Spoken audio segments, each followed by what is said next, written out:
Buenas tardes, bienvenidos. ¿Quién de ustedes, levante la mano, ya me conoce por algún posteo que haya puesto? O sea, ¿saben algo del tema? Perfecto. Muy bien. El tema que nos convoca hoy tiene que ver con el crecimiento personal. Y dentro del crecimiento personal, con un tema que tiene que ver con la biodescodificación, que tiene que ver con cómo podemos conocernos mejor para sanar nuestras enfermedades o para prevenirlas.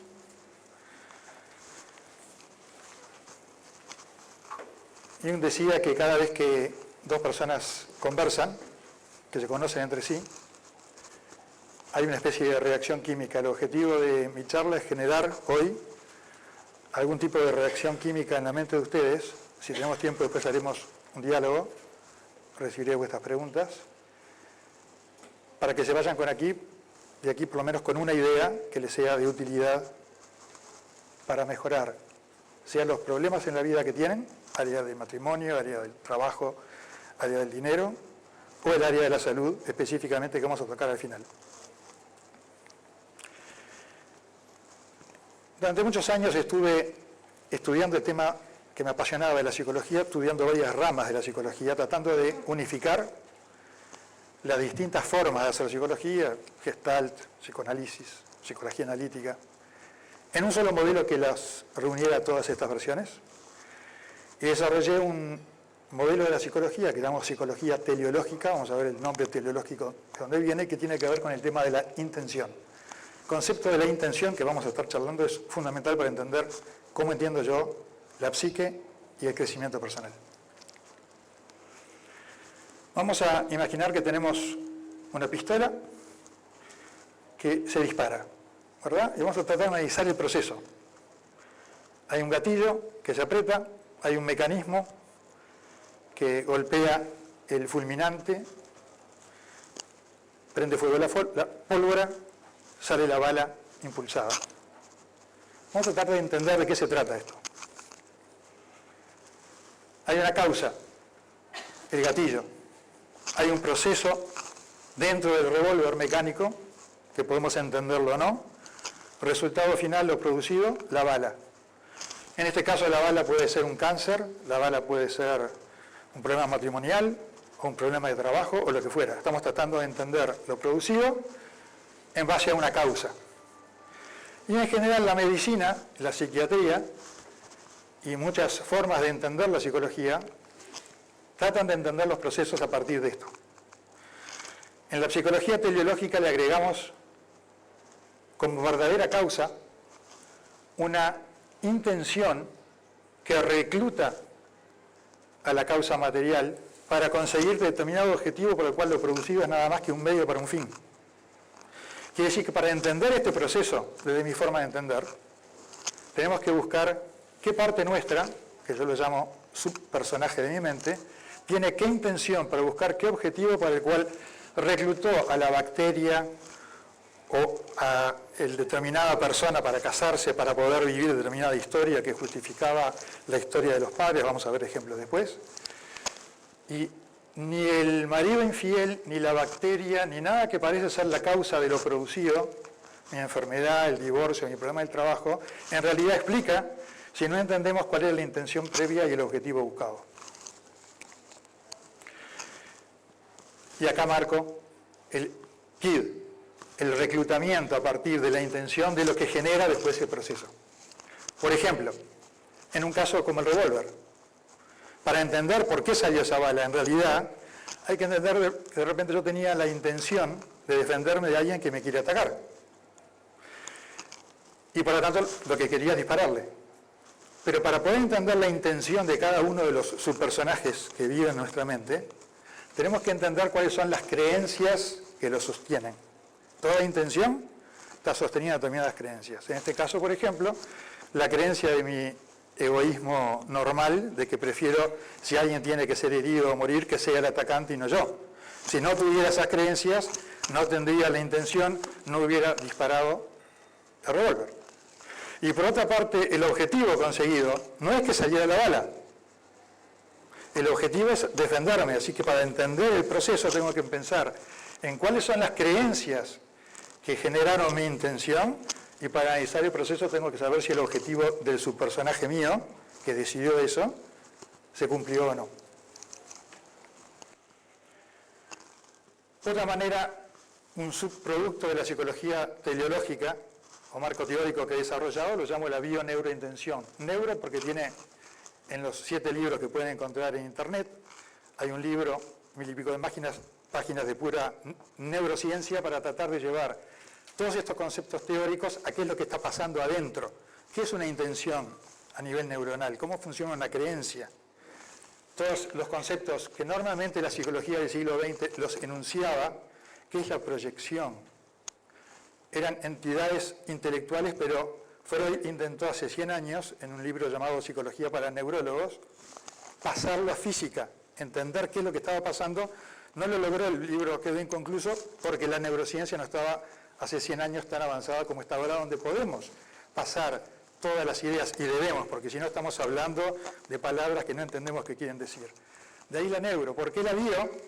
Porque es muy útil para vida en general, ¿verdad? Así que lo podemos aplicar como bio genéricamente a cualquier parte de la vida, o específicamente a una parte muy útil, donde esta manera de entender las cosas a través de la intención, que busca un objetivo y recluta al problema que tenemos desde la causa que busca el médico, la parte de las enfermedades es específicamente. ¿Y por qué intención? Justamente por lo que estábamos hablando, donde el kit es encontrar las creencias que sostienen la intención de la parte mía que reclutó a la causa material que generó la bala, el problema que yo tengo, que en realidad lo que busca determinado objetivo. Acá es lo mismo, ¿no? La bala que sale puede ser, en vez de una bala de un revólver, puede ser un neurotransmisor que saca de alguna de mis neuronas, puede ser hormonas que salen de mi glándula, tengo un problema endocrino, porque es lo que recluté, lo que yo hago, disparar, son acciones que puedo hacer con el cuerpo o en el cuerpo. Nosotros en realidad también estamos continuamente manejando, sin darnos cuenta, como los faquires lo hacen en conciencia, todas nuestras acciones neuroendocrinas, y nuestras acciones son internas y generan de esa manera también enfermedades.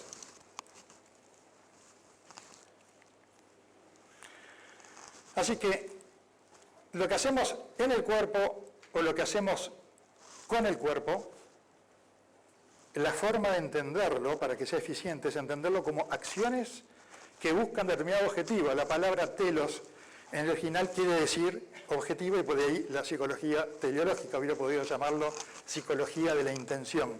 Me gustó como más amplio darle el término psicología teleológica. O sea que la teleología sería encontrar la lógica detrás de la acción que estoy haciendo, siendo la acción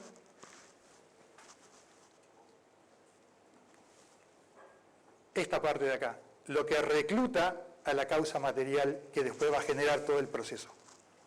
Vamos a entender esto un poco más adelante. La psiquiatría, la medicina tal como la conocemos, la medicina alopática, la que está buscando dónde está la bacteria para darle qué tipo de antibiótico, etcétera, etcétera, se ocupa de esta parte. Busca qué desencadenó el proceso, entiende a través de la medicina o de la psiquiatría todo lo que va pasando dentro del cuerpo del cerebro para después poder entender lo producido, lo que es la enfermedad.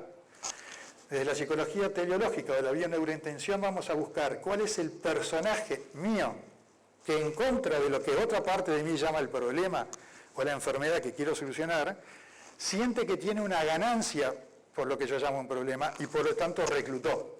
¿Cómo puede ser que una parte mía quiera que yo me enferme? ¿Cómo puede ser que una parte mía quiere que yo tenga un mal matrimonio? ¿Cómo puede ser una parte mía que quiera que mis hijos sean abandonados por el padre o por la madre?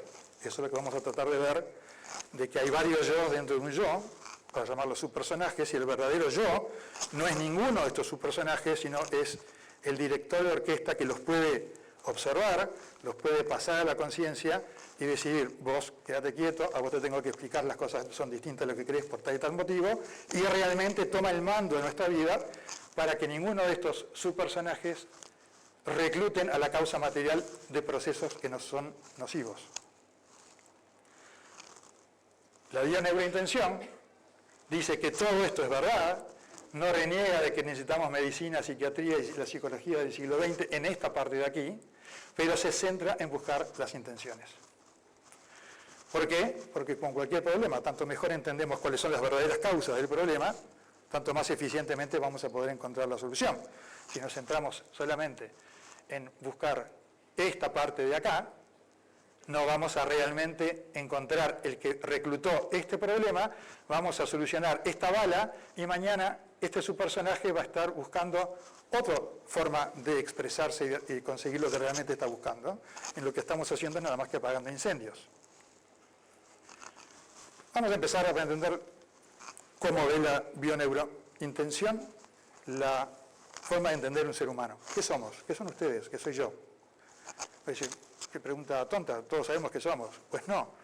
La forma como la entiende la medicina y la psiquiatría del ser humano es bien diferente de como yo la entiendo en mi marco teórico. ¿Qué somos? Nada más que un cuerpo, un sistema nervioso, ¿no? Con órganos y funciones, que cuando se rompe, es como el coche se rompe, lo llevamos al mecánico para que lo arregle. Es una forma de entenderlo. Y funciona. O sea, cuando algo del coche se rompe, lo vamos al médico, hace las placas, hace los exámenes, cambia el carburador, cambia la llanta, cambia lo que tenga que hacer y el cuerpo empieza a andar de vuelta. Pero la psicología, Freud, en adelante, encontró que cosas del cuerpo y de la vida están manejadas por lo que sería el piloto automático del fuselaje. Yo sería el avión, esto sería el avión, y hay un piloto automático programable. Hoy en día ya son tan eficientes los pilotos automáticos que pueden hacer levantar un avión solo desde un aeropuerto en Montevideo y hacerlo aterrizar en París sin la intervención absolutamente de nadie. Imaginemos el nivel de piloto automático que vamos a tener de aquí a 200 años, a 1000 años. La capacidad de tomar decisiones, ahora el viento está empujando para allá, me fui del rumbo, por lo tanto tengo que poner tal motor, tal alerón distinto. Nuestro cerebro va continuamente generando acciones para conseguir las intenciones que están en nuestros subpersonajes programados a partir de determinadas creencias. Las creencias generan intenciones, tenemos creencias conscientes y el gran problema de nuestras vidas vienen de toda la parte de las creencias inconscientes, cosas que pensamos sobre la vida, que pensamos sobre el sexo, que pensamos sobre las mujeres, sobre los hombres, sobre el matrimonio, sobre el dinero, sobre el éxito, sobre lo que fuera, sobre la dimensión espiritual de la vida, si existe, no existe, qué es lo que busca Dios de nosotros. Las creencias en general que no somos conscientes que tenemos, también generan sus intenciones, que también generan el reclutamiento de esa cadena que hemos visto, de causas, procesos y lo producido, bala, cáncer o lo que fuera. En mi forma de entender, aparte de tener un fuselaje, aparte de tener el piloto automático, también tenemos un piloto no neuronal. La neurociencia ha buscado si el libre albedrío existe y si se lo puede asignar al cerebro. Muchos años después, el resultado es que si ustedes van a una librería y hojean libros de neurociencia, buscan por la L, buscan por libre albedrío, van a encontrar que ni siquiera figura. En uno de mis libros yo lo que hago es agarrar varios libros de neurociencia, fotocopiar o escanear el índice en la L y mostrarle que todos esos libros directamente ni siquiera figura el libre albedrío. Y para salvar el hecho de que no se puede asignar el libre albedrío al cerebro, algunos llegan a decir el libre albedrío no existe. Si el libre albedrío no existe, tendríamos que mandar libres a sus casas a toda la gente que está presa, porque no podemos enviar a la cárcel a la gente porque le falló el hígado, o porque le falló el páncreas, o porque le falló el cerebro. Cuando el cerebro le falla a una persona, lo que le enviamos es a un hospital psiquiátrico. Por lo tanto, todos, el sistema judicial con el que vivimos, pensamos que la gente realmente puede elegir. Y es cierto, no todo lo que la gente cree que son sus propias elecciones, son sus propias elecciones. Porque muchas veces creemos que elegimos y en realidad las elecciones están programadas por todo este menjunje de creencias e intenciones conscientes o inconscientes que nos impulsan a hacer algo y después nosotros tratamos de encontrar la historia oficial de que parezca el racional de por qué lo hicimos. Pero en realidad, si existe o no el libre albedrío, lo podemos todos hacer un experimento en nuestra casa, yo lo voy a hacer ahora, que voy a hacer que en los próximos segundos voy a decidir si voy a levantar mi brazo izquierdo o mi brazo derecho o ninguno de los dos. Y no puedo pensar que este simple acto ni fue programado por mis heridas de la niñez, ni por mi transgeneracional, ni por nada de lo que uno podría decir que tiene que ver con toda la programación que hace que hagamos determinadas cosas. Entonces, tanto por el hecho de que todo el sistema judicial de todos los países del mundo creen que uno puede ser responsable por lo que hace más allá de lo que su cerebro lo impulse a hacer, o si no es inimputable y está enfermo del cerebro y va a un psiquiátrico, el libre albedrío existe y la neurociencia no lo puede asignar al cerebro. Por lo tanto, el libre albedrío es de algo, alguien, XX, que no es parte ni del cuerpo ni del cerebro. Yo los invito, en el primer tomo de los 7 de mis libros que tienen en internet, a leer el experimento de Libet, que es un señor que hizo un experimento, y ahí explico de qué manera yo, a través del experimento de laboratorio, pruebo o creo probar de que el libre albedrío no lo genera el cerebro. La medicina y la psiquiatría ve a la gente como un hardware, ¿ok? Que cuando falla, falla, o porque se desgasta, si tengo gran edad, el cuerpo se termina desgastando, o por una sobrecarga, me rompí algo porque cargué un peso demasiado fuerte y se me dañó la espalda, o por una falla genética, los genes predisponen, generan un terreno fértil, ya está probado que depende, Lipton y otros ustedes pueden encontrar en internet, que depende del ambiente, depende de nuestros pensamientos, emociones y las vivencias del, digamos así, del libro de genes que tenemos, cuáles son las páginas genéticas que vamos a leer y vamos a expresar. Así que la falla genética es cierta, pero no determina, salvo en algunas pocas enfermedades que son muy específicamente marcadas por los genes, y nuestro libre albedrío, nuestra forma de vivir, nuestro crecimiento personal es muy limitado para evitar la enfermedad, pero son las excepciones que confirman la regla. Y luego el accidente, y la bacteria me atacó, ¿no? Me vino una meningitis porque, bueno, tuve un meningococo. Ahora, el meningococo sería esa causa material que vimos ahí, pero el meningococo está en la cabeza de todos nosotros, pero no todo el mundo genera una meningitis. Entonces, ¿qué otra razón, aparte de los accidentes, incluyendo los accidentes de tráfico y todos los accidentes que nos pasan, no son mala suerte, sino son reclutados a través de alguno de estos personajes que tienen determinadas creencias y determinada intención?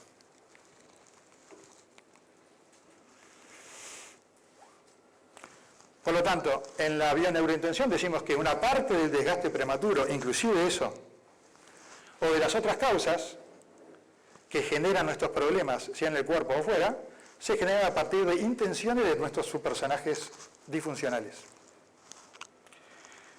Aquí apreté el botón equivocado. ¿Cómo es? ¿Esto?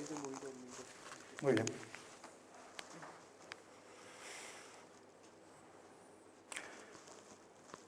Hoy decía, ¿cómo puede ser que una parte mía esté buscando lo que yo llamo problema o yo llamo enfermedad? La psicología lo llama ganancias secundarias. Vamos a poner un ejemplo después. ¿Qué gana la parte mía con una enfermedad? Vamos a poner un ejemplo ya. No tengo ganas de ir a trabajar, odio mi trabajo.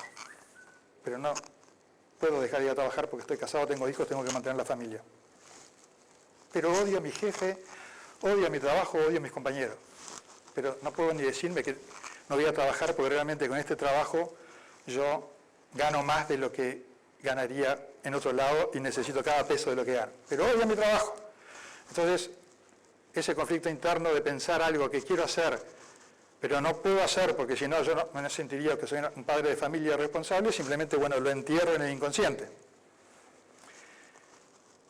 Y después tengo un accidente de tráfico y obligadamente estoy 2 meses en el hospital con la pierna enyesada. Ahora no voy a trabajar porque obligado, como ya dice, estoy en la cama.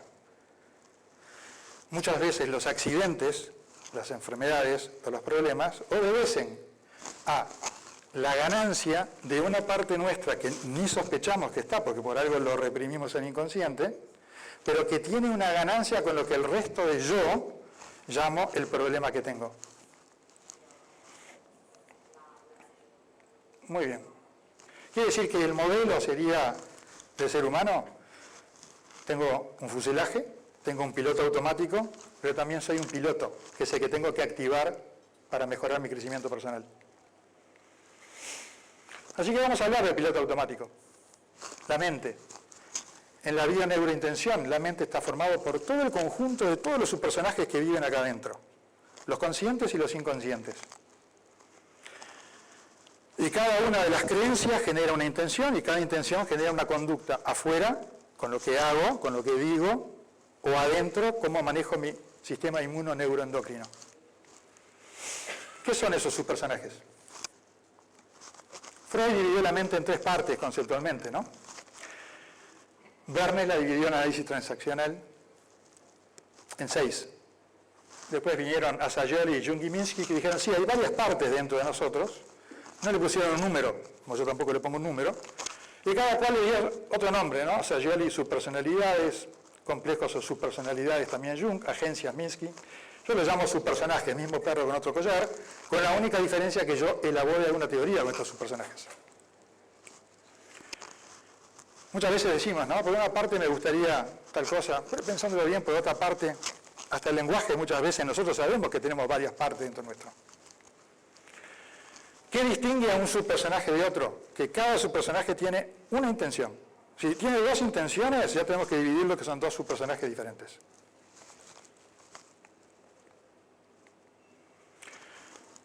Los subpersonajes biológicos nacen con nosotros, vienen como producto de la evolución.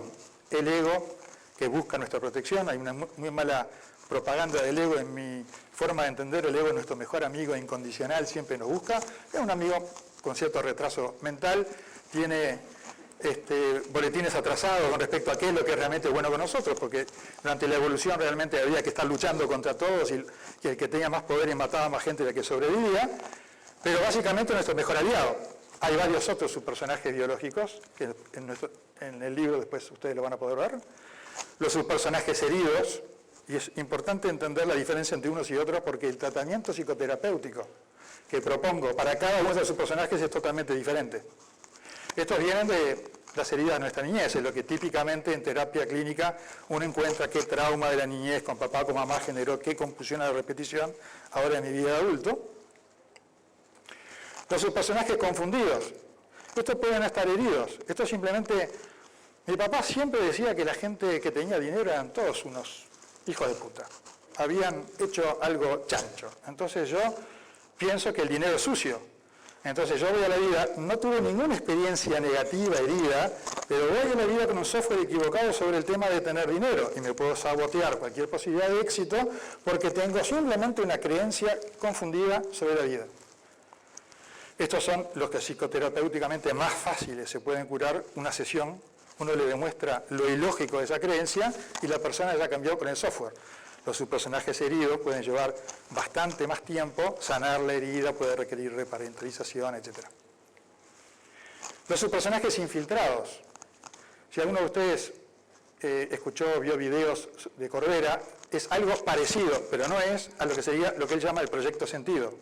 No es el proyecto sentido en el sentido que son las ideas de nuestros padres que tienen expectativa, nuestros padres, nuestro grupo de crianza, nuestra infancia, nuestra iglesia, lo que fuera, sobre lo que debiéramos hacer en la vida, que se nos metió adentro, como lógicamente esto es lo que corresponde, pero que no pasa como Corbera dice, en mi opinión, durante la gestación y los primeros 3 años, sino pasa durante toda la crianza, y uno puede encontrar a los 8 años una persona muy relevante para nuestra crianza, que tiene unas convicciones muy fuertes sobre qué es lo que tendríamos que hacer, y nos programa la mente, pero son las ideas de otro. Para solucionar en terapia este tipo de subpersonajes, lo que llamo la papa caliente, se la devuelvo al que me la dio, que se la arregle él, yo sigo con mi vida. Y luego lo que yo llamo subpersonajes arquetípicos, a diferencia de Freud que decía que nacemos como una especie de tabla rasa, Jung decía que ya nacemos con determinados programas, como cuando uno compra una computadora y ya viene con determinados programas de fábrica, pero uno después le puede estar grabando otro tipo de programas arriba. Y ese tipo de programas con el cual ya nacemos, yo lo divido en 3 tipos, que son historias a vivir, lecciones para aprender y talentos innatos que tenemos para desarrollar. Parte de una buena psicoterapia es descubrir si nacimos para ser un manzano o un peral o un duraznero, y una vez que descubrimos cuál es nuestra esencia innata, la vida nos sale mejor cuando nos alineamos con nuestra esencia. Y si somos un manzanero, queremos manzanas y no peras porque nuestro padre pensó que lo mejor para nosotros sería ser un peral, por ejemplo. Cada uno de los personajes nos empujan a vivir una experiencia, pero lo interesante es que lo podemos vivir la experiencia y para su personaje le da lo mismo desde cualquier rol. Por ejemplo, si tengo su personaje que lo que busca es la infidelidad, le da lo mismo ser uno infiel o que le sean infiel. Es la vivencia del tipo de experiencia, el patrón de información, de lo cual come su personaje. En uno de mis posteos ustedes habrán visto de que yo hablo, porque es muy típico para entender este concepto, el tema de Caperucita y el Lobo, ¿no? Para entender el episodio de Caperucita y el Lobo, hay que tratar de ver toda la historia. Por ejemplo, ¿por qué la madre manda a la hija a un bosque infectado de lobos? ¿Por qué la abuela de Caperucita vive en un bosque que está infectado de lobos? ¿Por qué Caperucita habla con un lobo? ¿Nadie le explicó que con extraños no se habla? ¿Por qué Caperucita le dice al lobo específicamente dónde la puede encontrar? En la casa de la abuela.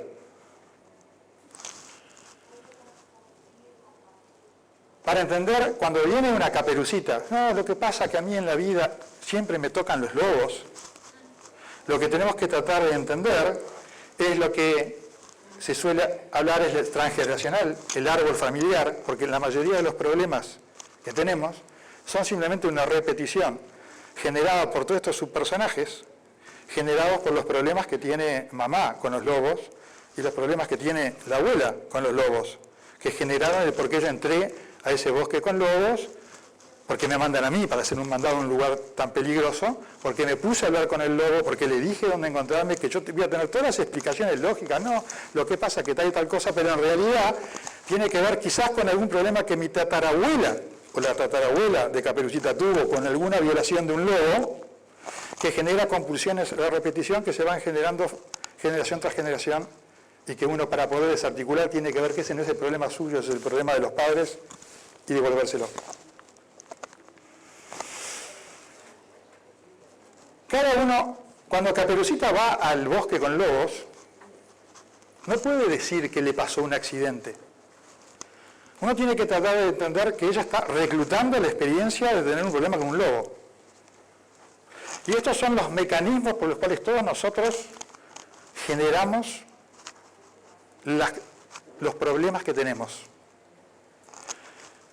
El saber absoluto, la palabra saber absoluto la dijo por primera vez Jung, y él observó que de alguna manera el ser humano tiene no solamente intuición, todos sabemos que tenemos intuición, a veces sabemos algo, no sabemos por qué lo sabemos, pero lo sabemos. Pero tiene una intuición absoluta sobre cualquier cosa. La física cuántica hoy lo puede empezar a explicar, específicamente el funcionamiento de los microtúbulos en las neuronas, que tiene un funcionamiento cuántico, o sea, hay toda ahora una jugada importante en la parte de la neurociencia para entender cómo este concepto de tantas décadas atrás, realmente el cerebro puede saber todo sobre todo. Cuando digo todo sobre todo no significa sobre la persona que tengo adelante, significa sobre cualquier cosa que está pasando en este momento en algún lado, significa cosas que pasaron antes y probabilísticamente, porque el futuro es probabilístico, que va a pasar después. Quiere decir que yo puedo estar en el lugar adecuado, en el momento adecuado, para conocer a la persona adecuada, para vivir la experiencia que quiero vivir, porque capaz que si yo iba a llevarle a la abuela la canastita 3 horas antes, el lobo no pasaba por ahí, o en el día siguiente el lobo no estaba ahí, estaba comiendo a otra Caperucita. Entonces, la intuición, el saber absoluto me permite reclutar a las personas adecuadas, que le pasamos el scan, para saber qué puedo jugar con esta persona. Para que a veces, años después, pueda tener la bala que salga y conseguir el objetivo. Vamos a poner un ejemplo. Una mujer está en una fiesta, se le acerca un hombre, la carga, la seduce, a ella le genera una atracción. Empiezan a charlar, salen, se acuestan, salen durante 2 o 3 semanas como amantes, hasta que él le confiesa que es casado, pero se lleva muy mal con la mujer y la mujer no lo comprende. Pero ella está apasionada con esa persona y sigue la relación.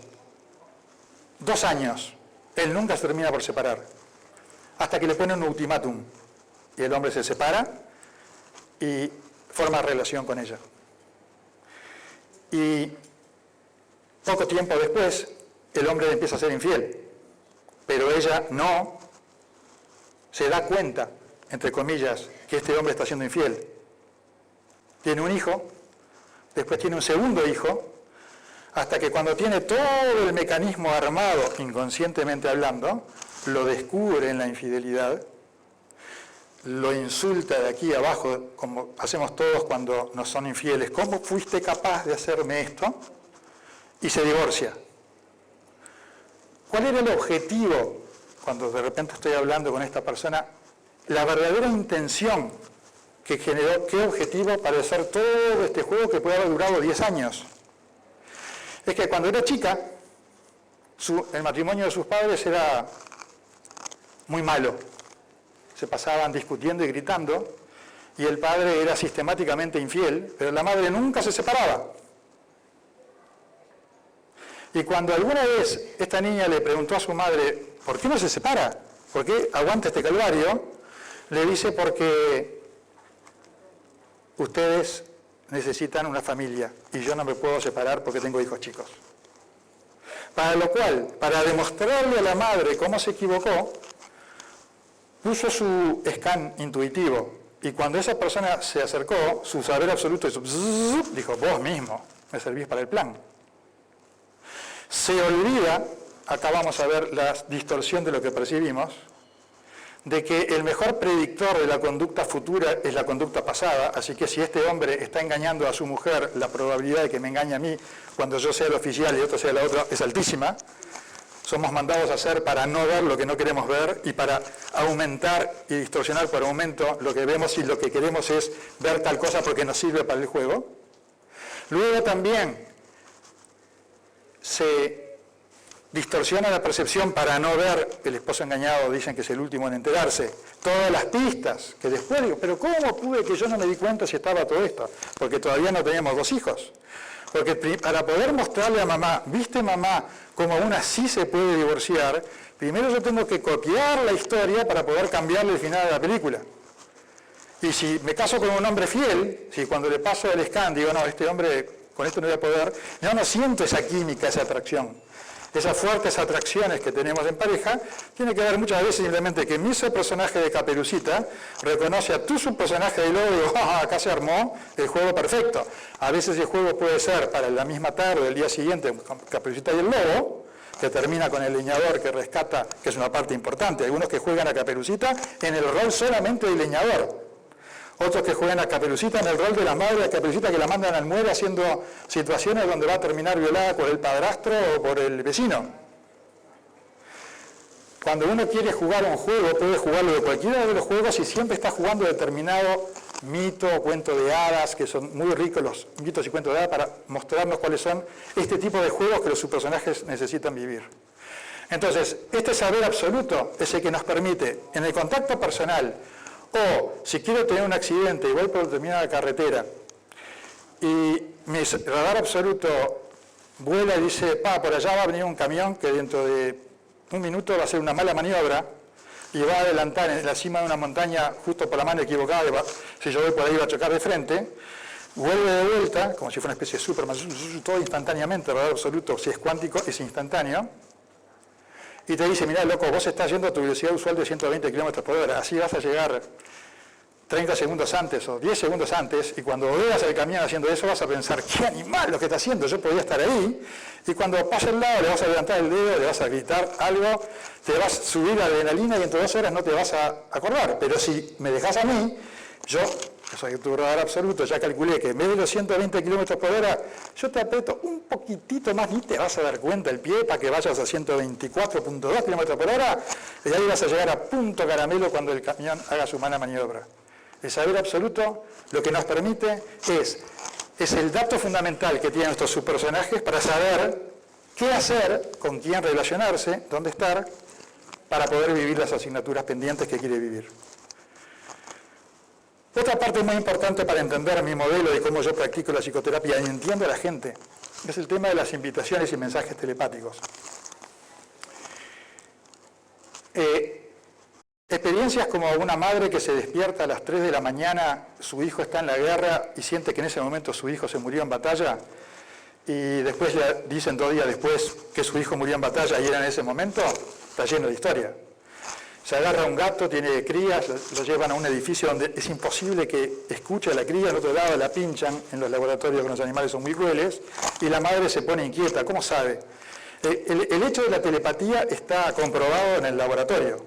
Lo que no está comprobado en el laboratorio, pero es parte de mi cosmovisión de la psique, es que todos estamos comunicados con todos en una especie de internet de la psique, en donde continuamente lo que yo pienso se sube a la red y cualquier persona puede en ese momento a partir de ahí bajarlo.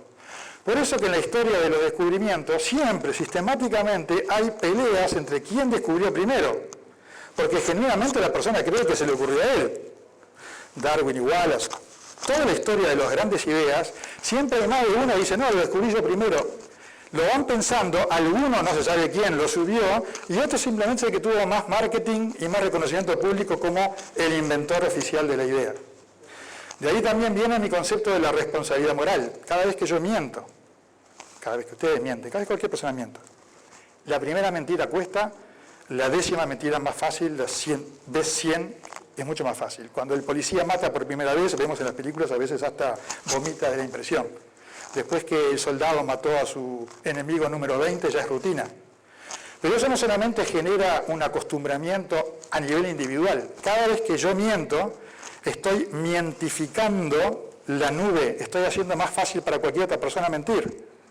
Cada vez que yo soy ético y decido hacer lo correcto, estoy bienificando o moralizando el colectivo. La responsabilidad moral real no viene por lo que Dios, etcétera, dijo, sino por un efecto real de conexión de la mente, donde no importa si nadie me ve, porque sabemos que enseñamos por el ejemplo.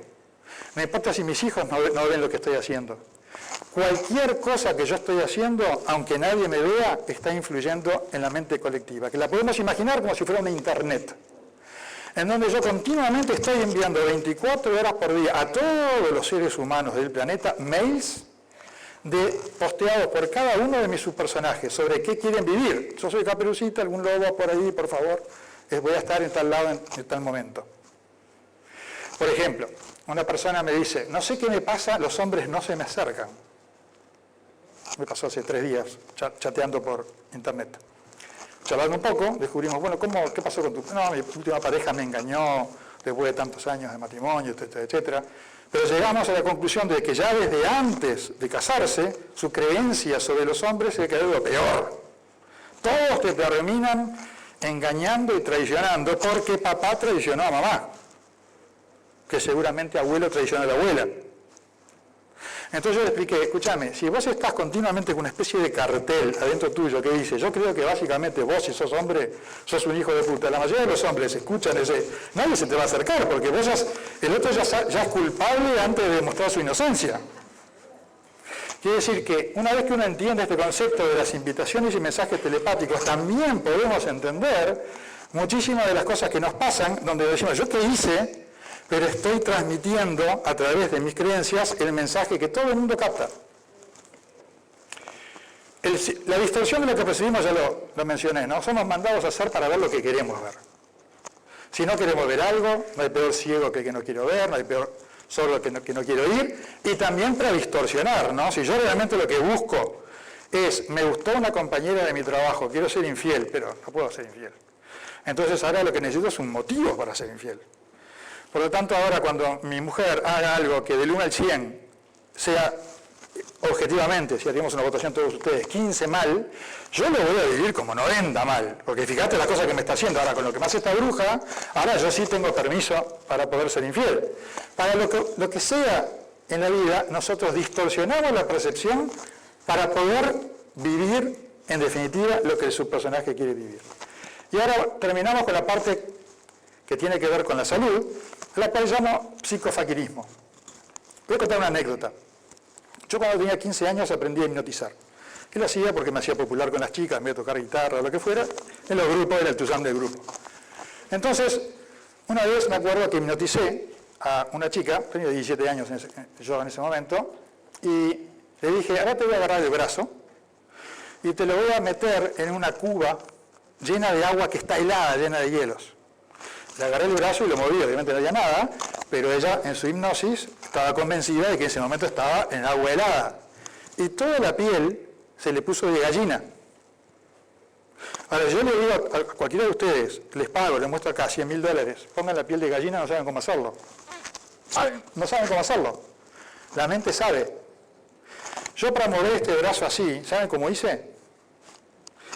Ubico entre 100.000 millones, mucho, neuronas, aquellas neuronas específicas que están en mi corteza motora que anda por acá, que tienen que ver con los músculos que tironean para un lado o para el otro de mi brazo, las activo por la intención, mandan un circuito nervioso. Nosotros podemos ubicar cualquier neurona de cualquier parte del cerebro para que haga la función que queremos, conscientemente o inconscientemente. Los faquires se entrenan para hacer esto conscientemente, de ahí saca el nombre psicofaquirismo. O sea, le pueden decir a su organismo, la coagulación de la sangre es tal mía que si yo me hago una herida va a sangrar por 40 segundos hasta poder cerrar la herida con una costra, coagular. Necesito que vos me bajes, sistema central, donde sea que está coordinada la coagulación de la sangre. La coagulación a 2 segundos, pero no en todo el cuerpo porque me teme el ataque al corazón, específicamente en la espalda. Entonces me puedo acostar en una cama de clavos, perforo toda mi piel, nosotros decíamos manar sangre por todos los agujeros, pero ellos se pinchan la piel, no sale una gota de sangre, porque pueden gobernar su sistema inmunoneuroendocrino, pueden decirle, por ejemplo, su metabolismo basal, bajá como si fuera un dimmer, con la misma facilidad que nosotros podemos bajar la luz, el metabolismo para que la cantidad de oxígeno que utilice sea la cuarta parte. Lo ponen en una caja, lo ponen bajo el agua, 6 minutos, tenemos todos muertos sin respirar, pero reguló su estado interno. Eso es lo que hacemos todos, solo que lo hacemos como mono con escopeta, de nuestros subpersonajes internos cuando tienen una intención. Por ejemplo, casi la primera clase que tuve en un posgrado que hicimos con mi señora, que es doctora y psicóloga Mercedes, en Buenos Aires, en la Universidad Favaloro, que se llamaba, título muy largo, Psicoinmunoneuroendocrinología, una de las primeras cosas que dijo uno de los catedráticos es este concepto, que no se entendía por qué las mujeres que normalmente eran hipernutricias de su medio ambiente tenían más cáncer de mamas que las mujeres más en un rol masculino o más en un rol donde tienen su propio espacio, etcétera, etcétera. Y la medicina no tenía absolutamente ninguna explicación, ni la psiquiatría ni la psicología, de por qué ese experimento de laboratorio se daba así.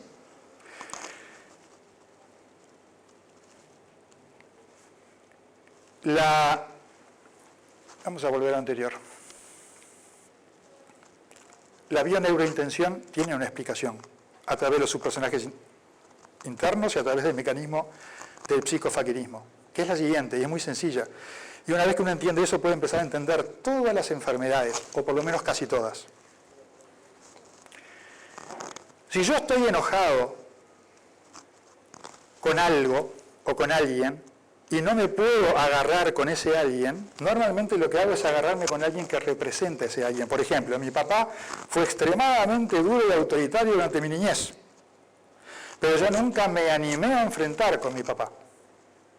Pasan los años, yo crezco, y ahora cada vez que un jefe es injusto, yo utilizo la parte de la distorsión de la percepción para la injusticia, pasarla de 15 a 90, y salto como un ají porque las injusticias no serán toleradas por mí, y después llega a mi consulta y el motivo que me lo trae acá es que ningún trabajo me dura, y cuando vamos a ver por qué no me dura, porque todo lado no asciende, porque el jefe prefiere ascender a otra persona que sea más sumisa o más complaciente con sus órdenes, no siempre están enfrente a ti, yo directamente porque lo echan de los trabajos. Y después lo que veo es que en realidad lo único que está haciendo es pelearse con papá. Bueno, y por lo tanto el objetivo de la terapia es decir, papá es papá, tu jefe es tu jefe, vamos a separar los tantos. Vamos a eso, a ver el cáncer de mamas. Cuando yo soy una mujer que fui programada por mis padres para ser antes que nada esposa y madre, supongamos. Y la carga que yo tengo nutriendo mi medio ambiente no me deja suficiente tiempo para hacer otras cosas que yo siento que tendría que hacer. Me enojo con la maternidad, pero no me animo a pasarle la conciencia, porque si me doy cuenta que estoy enojado con este rol, soy una mala mujer, de acuerdo a mis personajes infiltrados que me dijeron qué es lo que yo tengo que pensar sobre la vida y para qué nací. Entonces tengo un conflicto. No quiero algo, como el accidente que se reclutó para no ir a trabajar, pero no me lo puedo asumir. Entonces, ¿contra quién me voy a pelear? ¿Quién es el jefe acá que me va a pelear? Recorro mi cuerpo, cuando no encuentro más conflicto, posibilidad de conflicto afuera en la vida, el último escenario que uno puede reclutar es el propio cuerpo para vivir ese conflicto, para vivir el drama de Caperucita y el Lobo o lo que fuera que quiero jugar. Entonces recorro rodilla, codo. ¿Qué parte de mí? La mama. La mama representa la maternidad porque da la leche abnegadamente, mi energía vital generó el líquido de la leche, que esa energía pasa al bebé. Y yo puedo decir, igual que el fakir, che, sistema inmunológico tengo para pedirte. Inmunológico está a la orden de cualquier su personaje que lo quiera reclutar, lo mismo que el radar de saber absoluto. Me haces el favor, no envíes tus mecanismos inmunológicos a la zona de las mamas, igual que la espalda en otra casa. El resto del cuerpo no hay problema. ¿Estás seguro? Sí, sí, para mí me haces un gran favor porque estoy muy enojado con ese concepto y le quiero gritar al jefe. Todos los días, todos ustedes, generamos cáncer. Todos los días nos curamos de cáncer. Podemos decirle al sistema inmunológico, no me defiendas del cáncer en tal lado del cuerpo y genera un cáncer de mamas. Generalmente, anorexia, bulimia, tiene que ver con la asociación madre, pecho, amamantar, leche, comida, comida madre. Si yo estoy enfrentado internamente con la figura de mi madre porque la considero tóxica para mi vida, pero no me lo puedo decir porque madre hay una sola y además por otros lados me quiere mucho, pero me es tóxica, pero la quiero mucho, entonces no dejo entrar a mi cuerpo comida porque no quiero que me entre más mamá y me toxifique.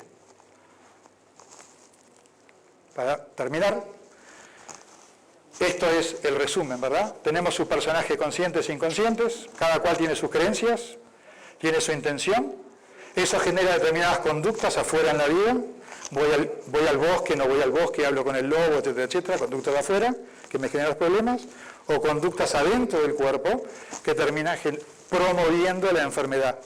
Una vez que yo veo que lo que me sucede en la vida no es lo que yo quiero y voy al psicólogo o al médico, lo que tengo que hacer es descubrir cuál es el subpersonaje que tiene cuáles creencias y cuál intención, que generó cuál conducta, que trajo el problema que quiero solucionar. Gracias por la atención.